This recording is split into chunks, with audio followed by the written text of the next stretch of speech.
मौला मौला मेरे हाँ मेरे तू ही सहारा मौला मौला मेरे हाँ मेरे तू ही सहारा मौला मौला मेरे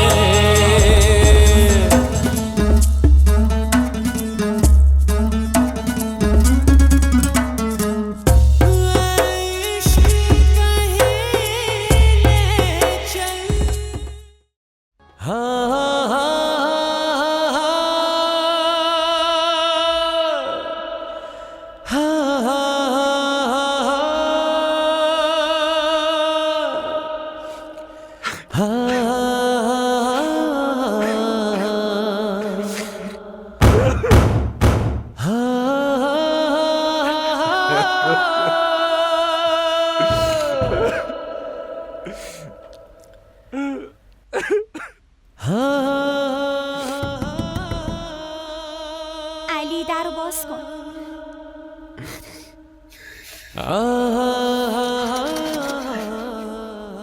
علی لطفاً در باز کن.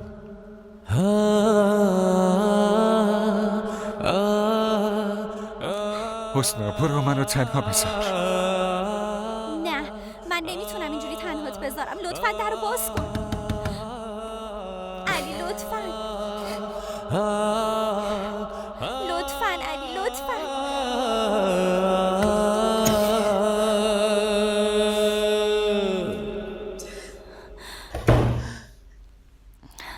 علی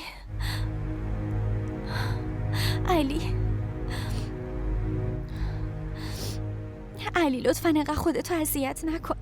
من میدونم که عمه خیلی تو زندگیت برات مهم بوده، اما لطفاً مانع شو. اون هنوزم خیلی دور نشده. لطفاً. من از رفتنش به هیچ عنوان ناراحت نیستم. من فقط از این ناراحتم. اونی که عزیز خودم فکر میکردم منو فریب داد. میخواست که من از بین ببری. اون میخواست منو بکشه. برای چی؟ به خاطر پول؟ مهر و محبتم چی؟ اصلا برای اون هیچ ارزشی نداشت. تو میدونی استاد، من دیگه به هیچ عنوان به کسی اعتماد ندارم. علی من میدونم که الان تو دلت چی میگذره، اما اون بزرگت کرده. اون خیلی دوستت داره. من دیدم و دوست داشتن همینطوریه. گاهی کسی که دوستت داره یه خورده خودخواه میشه. علی نه استاد، نمیتونم. بقیه‌رم نمیتونم ببخشم. من واقعا تنها شدم. دیگه هیچ کس رو ندارم.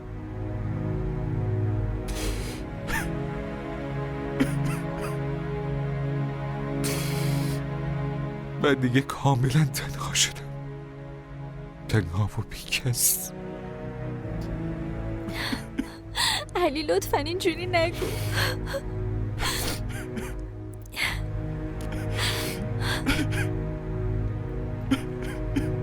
علی گریه نکن. گریه نکن لطفاً. همه چی درست میشه.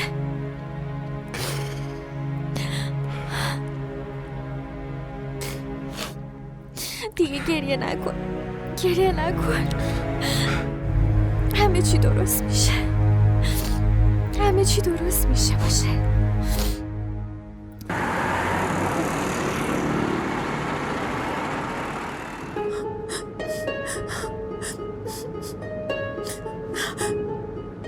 مامان لطفاً برگردیم. ما هنوز هم وقت داریم.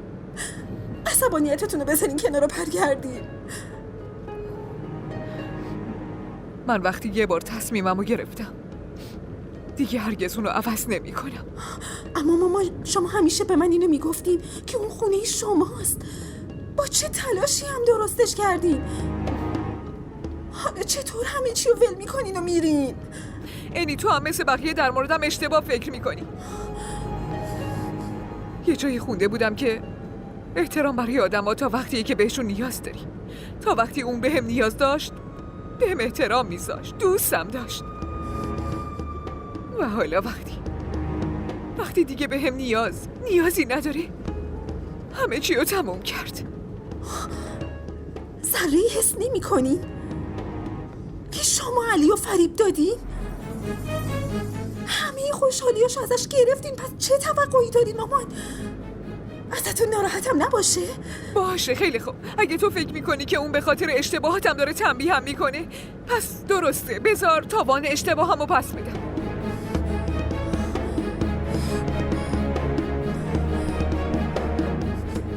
اوف مامان، کجا بریم؟ خونه دوستتون؟ نه خیر، پس کجا؟ میریم خونه بابا. اما اون که خودم میدونم حتما میخوای بگی که اونجا لایق ما نیست که بخوایم ما زندگی کنیم. آره، وقتی شما میدونین که ما لیاقت زندگی در اونجا رو نداریم، پس چرا منو خودتو اذیت میکنی مامان؟ زندگی سراسر سختیه اینی، ولی ما این سختی رو میتونیم برامون آسون کنیم. فقط باید طرز فکرمون رو عوض کنیم. مامان، شما خوب میدونین که اونجا چه جای کثیفیه. آدمای عجیب غریبی هم اونجا زندگی میکنن، ما نمیتونیم اونجا زندگی کنیم. اینی آدما نباید گذشته‌شون رو فراموش کنن. اون اشتباهی که من کردم تو نکن دخترم. ببین اونجا خونه خودمونه و کسی نمیتونه از اونجا بیرونمون کنه. و لطفا دیگه نمیخوام راجع به این موضوع بحث کنم.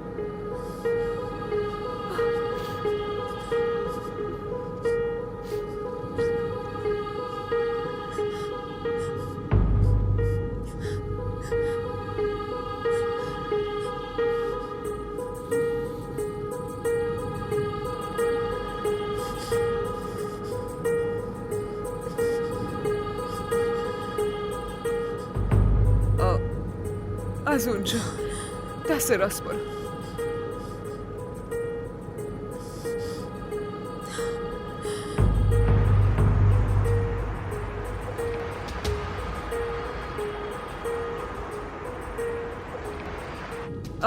این نه، اون یکی کوچه است.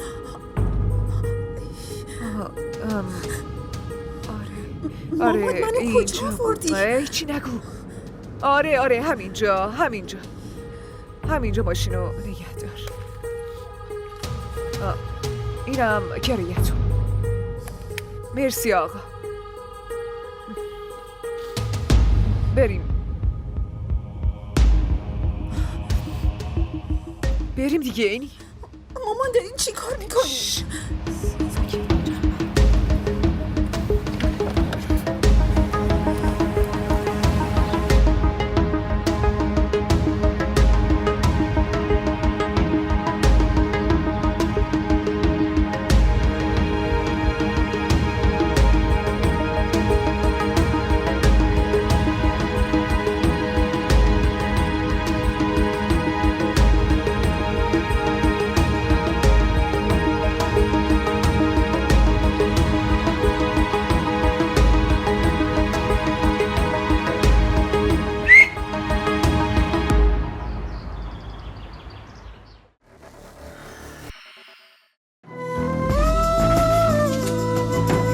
این دیگه چیه نوشتی؟ چرا پاک نمیشه؟ این اسم دیگه از دستت پاک نمیشه. عروس شدن یکی از بزرگترین آرزوهای هر دختره، اما فکرشم نمی کردم که اینجوری بخوام عروس بشم.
اینجا خونمونه.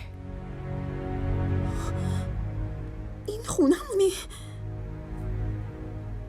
انقدر کوچیک؟ شما به این میگی خونه؟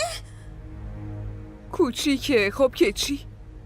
این همون خونه ای که توش به دنیا آمدی، جایی که بابات از دستات گرفت و بهت راه رفتن رو یاد داد دختر. اینجا برای من پر از خاطر است. اگه این خونه رو خیلی دوست داشتین، پس چرا همه عمرتون رو تو خونه علی گذروندین؟ چرا اینجا نموندین؟ واسه این که اون راحتی ها رو هیچ وقت تو این خونه به دست نمی آوردین. چرا واسه به هم نمیگین که این دلداری ها رو الکی به خودتون میدین یا به من؟ بس کنه نی، بسه. نمیخوام دیگه حرفاتو بشنوم. تو ذره‌ای واسه خودت ارزش قائل نیستی. تو چی میخواستی بگو ها؟ که من سرمو خم کنم و پیش پاش میافتادم و از علی عذرخواهی میکردم و التماسش میکردم؟ آره؟ مامان، من اینو بهتون نمیگم.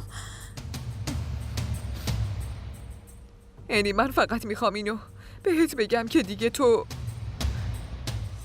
تنها تکیه‌گاه همی. منو هیچ وقت تنها ول نکنه.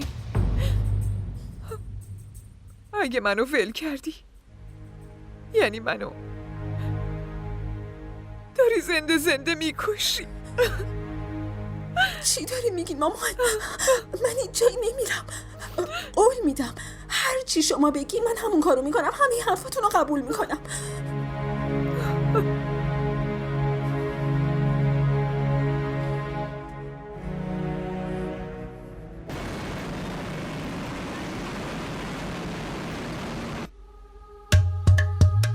پاشو اینی.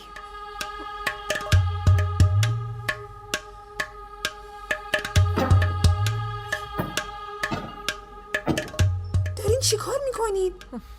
مگه نمیبینی؟ حالا اومدی اینجا نشستی، پاشو دیگه. به جای اینکه بهم کمک کنی داری هی ازم سوال میپرسی؟ مامان، من این کارا رو نمیکنم، اوکی؟ چرا؟ مگه چه مشکلی داری؟ ببین مامان، شما به هم گفتین اینجا زندگی کنین، منم قبول کردم. اما لطفاً این توقع رو نداشته باشین که من کارای خونه رو بکنم. به خصوص این کارا رو. اگه شما نمیتونین واسهتون خدمتکار بگیرن، اوکی؟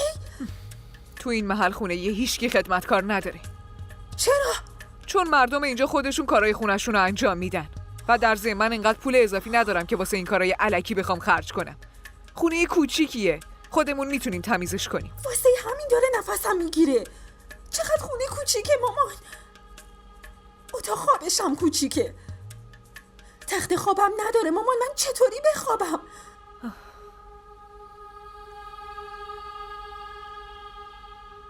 ببین دخترم، تو زندگی گاهی یه وقتایی پیش میاد که آدم‌ها باید با این شرایط هم روبرو بشن.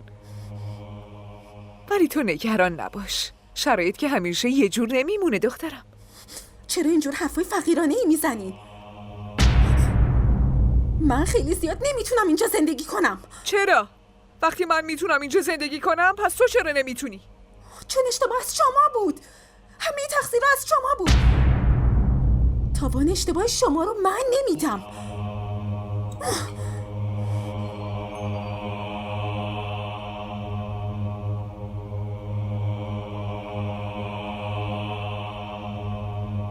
ما را در شبکه‌های اجتماعی دنبال کنید.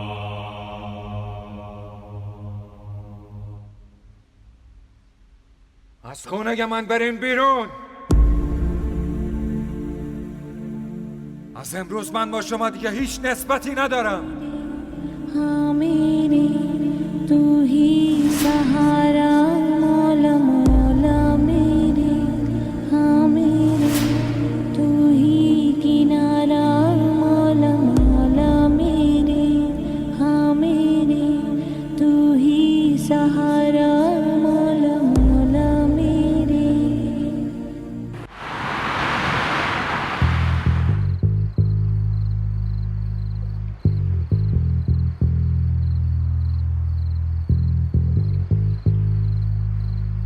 ببخشی. شما با من بودین؟ آره. شما همون پلیسی نیستین که تو بیمارستان دیدمتون؟ راستش من میخواستم باهاتون حرف بزنم. میتونیم بریم تو ماشین؟ تو این ماشین؟ آره، فکر کردن نداره، فقط 2 دقیقه. باشه.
علی،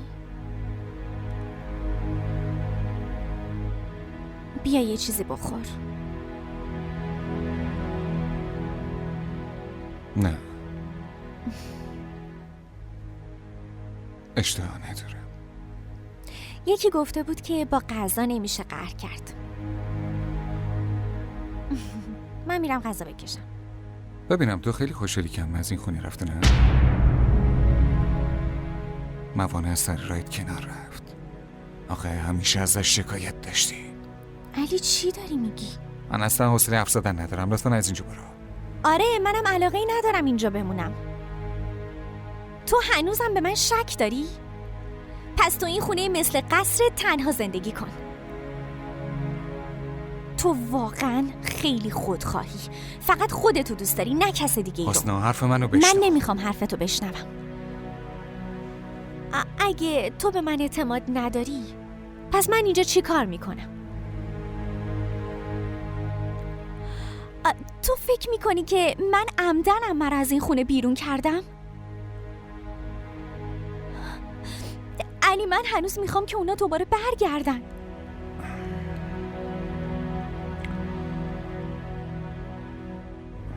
من دیگه هیچ نسبتی باش ندارم. برای شما تموم کردن نسبت چقدر آسونه، نه؟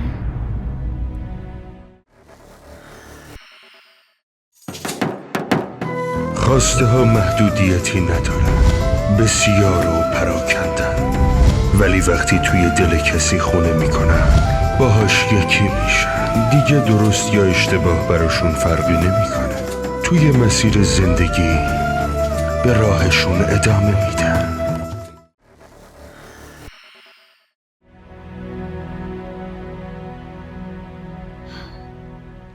درسته. اگه فکر میکنی که من این کارو کردم، پس من باید تاوان کارمو بدم، نه؟ یعنی من باید از این خونه برم. برای تو ترک کردن من چقدر آسونه. هر وقت میبینم حرف از رفتن میزنی. واقعا که یعنی من برات هیچ ارزشی ندارم؟ تو هم مثل بقیه منو ترک کنه برو. من بهت نیازی ندارم. من خودم میتونم تنها بمونم. تو هم برو. به هیچ کسی نیاز ندارم. منظور من این نبود علی. من نمیخواستم اذیتت کنم. من اگه هم از اینجا برم کجا رو دارم برم آخه؟ من جز تو کیو دارم؟ همه چیز من تویی.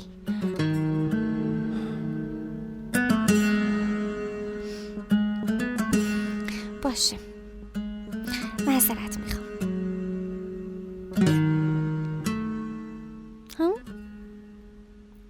هنوزم تو اینجوری ازم معذرت خواستی و من بخشیدمت. معذرت میخوام دیگه.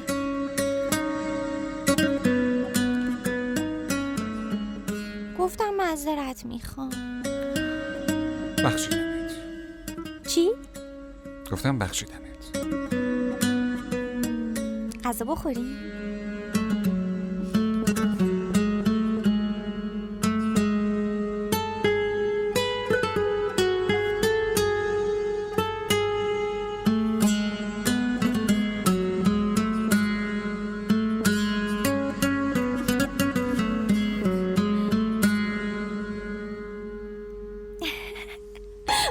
باشه بیا بخورش.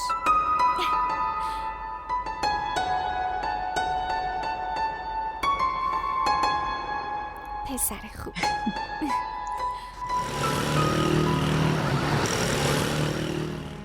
یعنی علی راست میگفت این پلیس میتونه همه چی رو به هم بگه، اما اینکه به این راحتی ها حرف نمیزنه. پس چی کار کنم؟ خانم شما گفته بودین بریم تو ماشین که حرف مهمی بزنین. خب بفرمایین، حرف مهمتون چی هستش؟ آقای پلیس، من هرچی ازتون بپرسم شما راستش رو به هم میگی؟ آره معلومه که راستش رو میگم، ولی شما چی میخواین بپرسین؟ هر چی میخواین بپرسین. شما اون پسر علی کاظمی رو یادتونه که میخواستیم با هم ازدواج کنیم؟ علی کاظمی؟ ببینید خانم، کار ما اینجوریه که روزانه هزاران نفر رو میبینیم، واسه همین من یادم نمیمونه که کی علیه و کی کاظمی. اشکال نداره، من یادتون میارم. تهیه کننده یه فیلمه که بهتون این تهمت رو زده بود که شما یه شب اونو تو بازداشتگاه نگه داشتین. نخیر خانم، درست نیست. من اونو توی بازداشتگاه نگه نداشته بودم خانم. واقعا؟ همین الان گفتین یادتون نمیاد. نخیر راستش از حرفاتون یه چیزایی یادم اومد. فکر کنم همچین اتفاقی افتاده بودش خانم.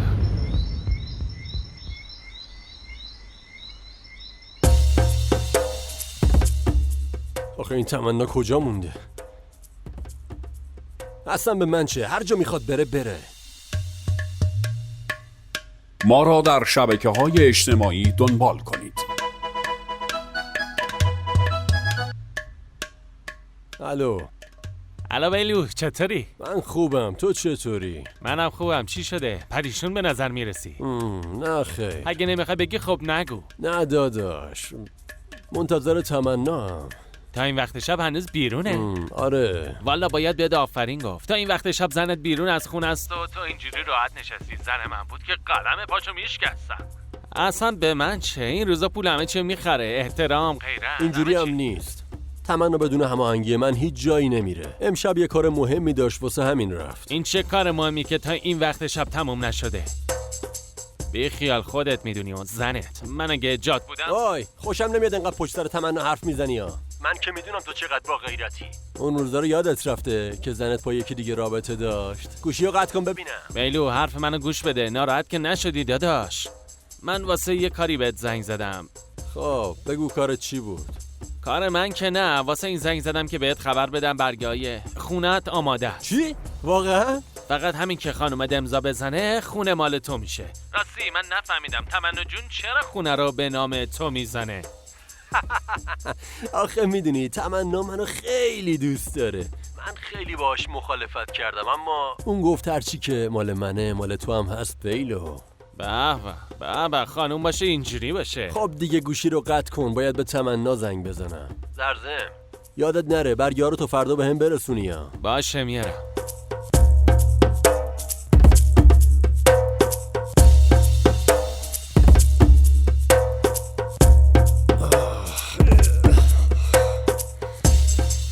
برگاه که آماده شد.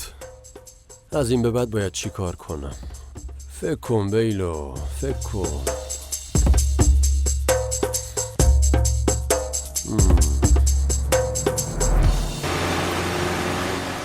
میشه لطفاً واضح همه چی رو به هم بگی؟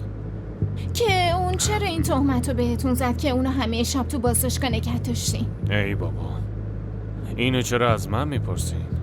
بهتره که برید از خودش بپرسین، اون بهتون راستشو بگه. البته ممکنه بهونه چیزی بیاره. بهونه؟ واسه بهونه آوردن کسی دیگه یا پیدا نکرد؟ یه غریبه، اونم یه مأمور پلیس رو پیدا کرد بهش تهمت بزنه. والا همینجوری به نظر میرسه دیگه که اون بهونه آورده. این دروغ گفتن رو تمومش کنین. واضح بگین چرا و به گفته کی این کار رو انجام دادین. ببینید خانم، شما چی دارین میگی؟ من که بهتون گفتم حتما دروغ گفته. باشه، پس واضح حرف بزنین. قیمت راست گفتن چقدره؟ یعنی چی؟ خانم به من سرگرد ساجد قریشی میگن. کار من جنگیدن با دروغ و رشوه است و شما دارین به من رشوه پیشنهاد میدین؟ نه خیر، من همچین آدمی نیستم خانم. به هیچ عنوان از این کارو نمی کنم.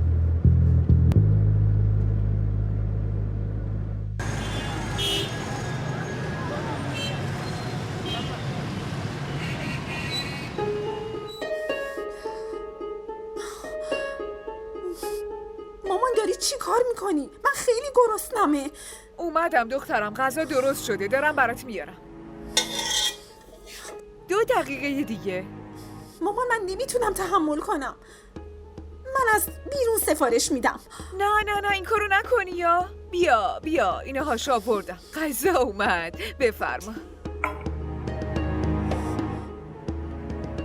این چیه؟ عدس پلوه دیگه. عدس پلو؟ من نمیخورم. چرا؟ مگه آدم ها عدس پلو نمیخورن؟ مامان شما خوب میدونین که من رژیم پروتئین دارم و نمیتونم. ولی این عدس هم که پروتئین داره. من بعد سالها دارم امروز آشپزی میکنم. یه بار امتحان کنو ببین. من مطمئنم خوشت میاد دخترم. بهتون گفتم که نمیخوام بخورم. گرسنه موندن خیلی بهتره. باشه، غذا نخور.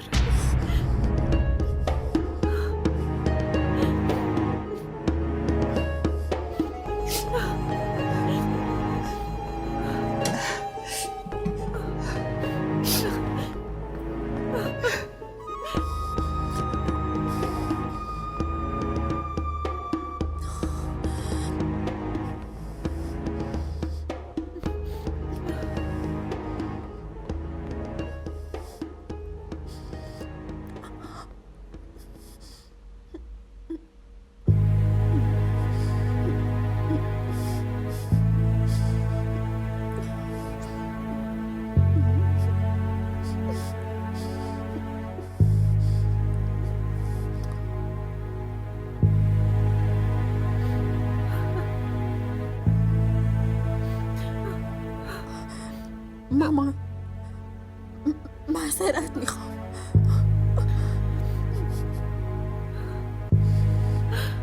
دخترم تو چرا معذرت میخوای؟ همه اینا تقصیر منه. تاوان اشتباهات منو تو داری میدی دخترم. خیلی متاسفم عزیز. نه مامان، من خیلی ناراحتتون کردم.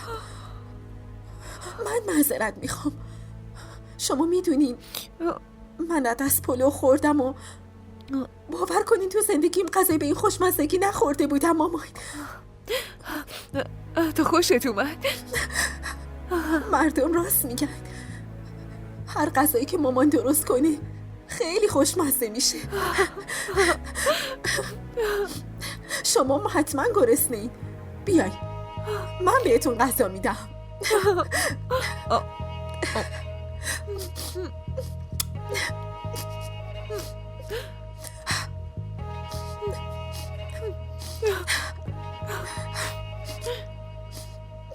بازم بخورید.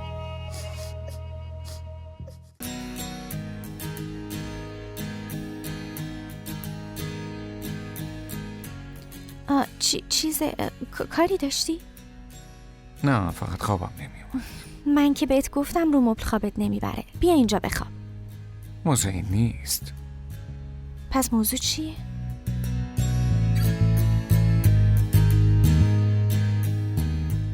هیچی نیست. میرم هر طور شده بخوابم. تو هم بهتره بخوابی. باشه.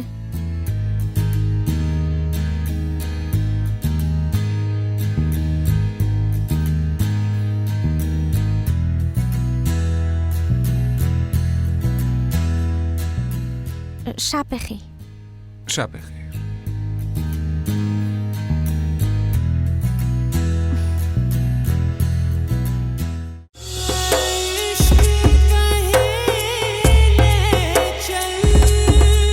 मौला मौला मेरे हाँ मेरे तू ही सहारा मौला मौला मेरे हाँ मेरे तू ही सहारा मौला मौला मेरे. DDTV ارائه کننده بزرگترین سریال های درامای ترکی، کره‌ای، پاکستانی دوبله شده به فارسی می باشد. لطفاً سابسکرایب کنید و عضوی از خانواده ما شوید.